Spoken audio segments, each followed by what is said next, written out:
Halo, Assalamualaikum warahmatullahi wabarakatuh. Jumpa lagi dengan saya di Pak Syaf Channel. Apa kabar Sobat Pak Syaf semuanya? Semoga Sobat Pak Syaf senantiasa dalam keadaan sehat dan tetap semangat.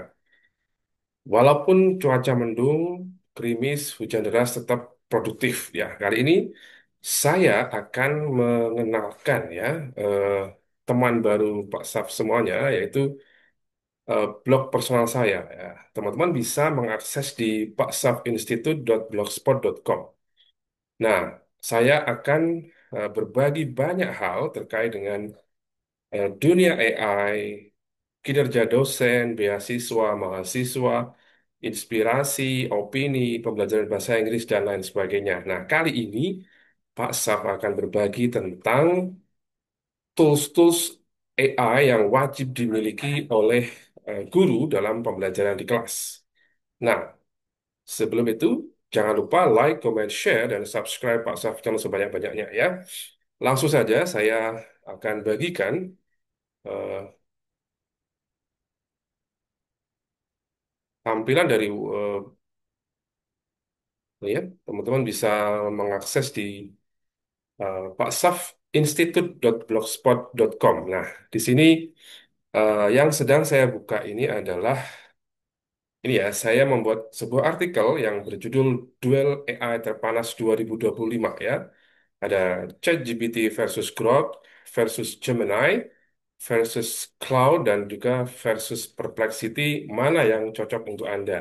Nah, tentunya ini adalah pilihan ya atau juga preferensi ya. Nah, saya sudah membuat di sini sebuah perbandingan ya. Kalau kita lihat di sini, kalau kita lihat di sini, ini ada ChatGPT, ini fungsi terbaiknya apa? Ya, ini konten kreatif, coding, alur kerja, produktivitas harian ya. Use case utamanya apa? Ya, menulis, brainstorming, coding, membuat skrip, dan menghasilkan copy marketing ya. Kekuatan utamanya pastinya multimodal ya. Dia bisa teks, gambar, file, upload, kreativitas, dan canggih untuk long term project. Nah, ini bisa, saya kira hampir seluruh manusia di dunia sudah tahu ya alamat atau link dari ChatGPT ini. Nah, yang kedua adalah Grok ya. Grok itu adalah mirip-mirip dengan dia sama juga LLM ya, large language ini ya, machine ya, large language ini ya. Jadi LLM adalah large language model, sorry, large language model. Nah, ini kalau Grok itu trend real time ya, budaya populer, pop culture, dan komentar tugas atau candid insight. Nah, dia base-nya apa? Melacak topik tren di X atau Twitter, ringkasan opini publik, penulisan postingan yang jenaka dan eksplorasi tone informal ya.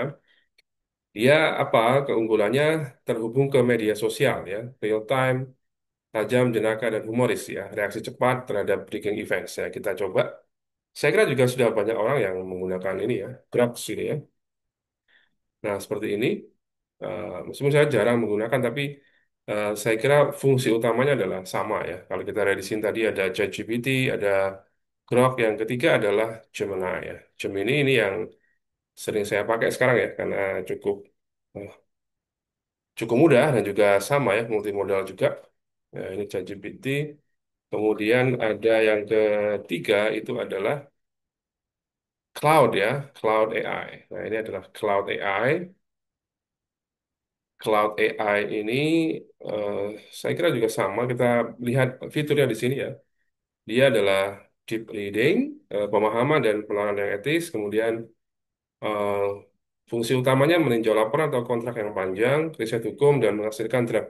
Sebenarnya dari ketiga-tiganya juga bisa melakukan tugas yang sama, tapi ada spesifikasi yang mungkin ada sedikit perbedaan antara satu dengan yang lainnya ya. Nah, ini pengecualian dalam menangani dokumen panjang hingga 200K plus token, ringkasan yang bagus dan prioritas pada keamanan serta si faktual. Maaf ya, ada iklan lewat ya. Nah, yang berikutnya adalah Perplexity. Ini juga saya kira sudah ini ya sudah pernah atau sangat sering kita gunakan sebagai salah satu tool yang pasti akan sangat bermanfaat dalam kehidupan sehari-hari kita. Ini riset terverifikasi, cek fakta, dan ringkasan yang bersumber menemukan data yang dikutip, riset topik khusus, selalu mengutip sumber dan transparansi ya. Kalau saya bandingkan dengan ChatGPT maupun Gemini, mungkin Perplexity lebih valid ya dalam memberikan saran referensi ya. Ya meskipun ada juga beberapa yang tidak bisa dilacak ya, tapi mostly berdasarkan pengalaman saya dia lebih banyak menghasilkan apa memberikan saran referensi yang valid ya. Nah, ini kita lihat plus minusnya kalau ChatGPT itu kelebihannya multimodal yang sudah saya sampaikan tadi, kekurangannya outputnya bisa terasa generik ya jika prompt tidak spesifik ya. Jadi kita di prompt engineering sangat penting sekali bagaimana kita mendesain sebuah prompt yang bisa menghasilkan output yang spesifik tidak generik ya. Tips pro-nya apa? Gunakan custom GPT sih ya untuk mengotomasi alur kerja dan spesial. Pastinya ini adalah versi premiumnya ya. Nah, ini kalau yang kedua adalah Grok ya, sang komentator populer, kelebihannya sangat kuat untuk real-time sosial media, data dan breaking events ya, memiliki tone yang tajam, jenaka dan humoris, cocok untuk personal branding atau marketing yang provokatif. Jadi teman-teman yang misalnya blogger atau SEO writer dan sebagainya, mungkin Grok akan sangat pas ya. Eh, Kekurangannya terbatas pada konteks formal dan akademik, jadi dia lebih pada tonton informal ya. Tips pro-nya gunakan Grok untuk membuat postingan viral atau komentar sosial dengan kepribadian dan kecerdasan. Jadi dia segmennya jelas sekali di media sosial. Nah, berikutnya adalah Gemini, sang organizer terintegrasi. Kelebihannya integrasi yang sangat dalam dengan Google Apps ya. Karena saya termasuk pengguna yang intens ya, saya agak sering menggunakan Gemini sekarang ya. eh, Akses ke informasi real time dan bekerja mulus di lingkungan bisnis. Jadi karena database Google yang sangat besar, artinya kemampuan dia untuk mendapatkan informasi yang komprehensif akan lebih cepat ya. Kekurangannya, kekuatan utamanya terletak pada ekosistem Google. Mungkin kurang optimal jika digunakan di platform lain ya, karena dia adalah basisnya di Google. Mungkin kalau digunakan di yang platform lainnya pasti akan ada batasan ya. Nah, tips pro-nya adalah gunakan Gemini untuk organisasi dan kolaborasi di dalam Google Workspace ya. Jadi kalau teman-teman sudah punya Workspace pasti akan sangat mempermudah kerjaan kita semuanya. Nah, yang keempat adalah Cloud, sang analisis mendalam. Kelebihannya luar biasa dalam menangani dokumen yang sangat panjang hingga 200.000 plus token ya. Ini pasti akan sangat sangat disenangi oleh para pemburu AI gratisan ya. Ideal untuk kontrak atau laporan. Prioritas pada keamanan, kenalan, dan akurasi faktual ya. Kekurangannya tidak memiliki real time atau pop culture seperti Grok ya. Lebih fokus pada tugas tekstual yang berat ya. Jadi dia sangat administratif. Tips pro-nya adalah gunakan cloud untuk meringkas, mengecek fakta, atau menulis ulang dokumen kompleks yang panjang ya. Jadi mungkin untuk laporan-laporan yang panjang kita akan dibantu sekali dengan cloud. Nah, yang kelima adalah Perplexity, sang mesin riset terverifikasi. Ini sangat saya rekomendasikan juga. Kelebihannya selalu mengutip sumber dan memberikan transparansi data ya. Saya sudah sangat sering menggunakan ini untuk mencari referensi ya, barangkali untuk mengundang citasi yang pas dalam tulisan saya. Nah, ya mungkin tidak semua sumber bisa dilacak, tapi at least dia memberikan sumber yang lebih valid dibanding dengan ChatGPT atau Gemini ya.